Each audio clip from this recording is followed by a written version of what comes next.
So, BlackRock CEO Larry Fink has revealed insider information related to Bitcoin. And this all happened during the most recent dip that we saw in the market. Remember when October 10th happened and everything was bleak? Everything was, you know, fear mode, right? Everybody was afraid. Well, something was happening behind the scenes, and I want to share it with you guys.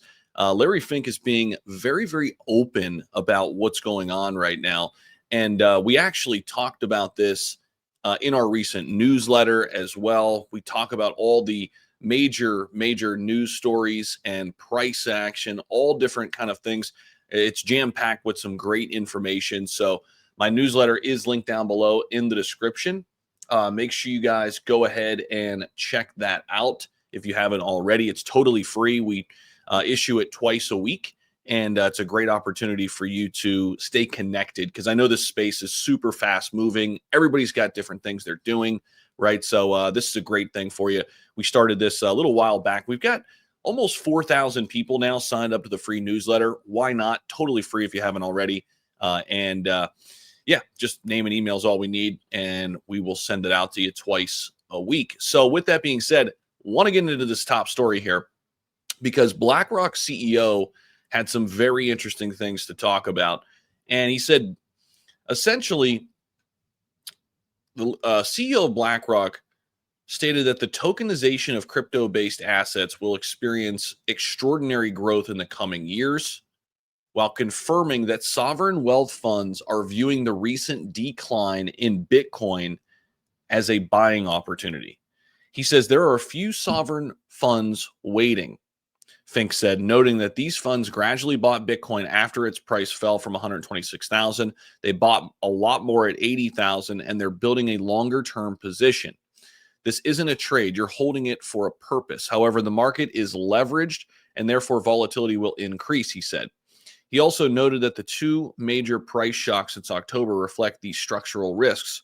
And in recent months, it was announced that Abu Dhabi and Luxembourg sovereign wealth funds had acquired shares in BlackRock's IBIT Bitcoin fund. This too a sign of growing institutional appetite for Bitcoin at the state level. So, all of these kind of rumors swirling that, they knocked the price down kind of on purpose as this reset hits, in order for the big institutions now to buy it up. Think about it. I mean, they knocked it down from 126 to 80,000.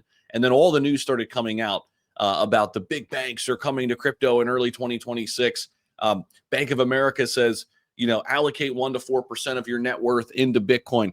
All of these kind of stories happened after the price fell. It is kind of interesting, right? And Larry Fink basically said, yeah, it's true. Sovereign wealth funds are looking at this as a buying opportunity. They were waiting for a reason to buy on the low, and they got it. They got prices down there where they wanted to buy it. Now, Bitcoin's back up off 80, obviously. We're back up to 92, actually 91 right now as it refreshed there. So kind of hovering, kind of still, chop, chop, chop, nothing really brewing here.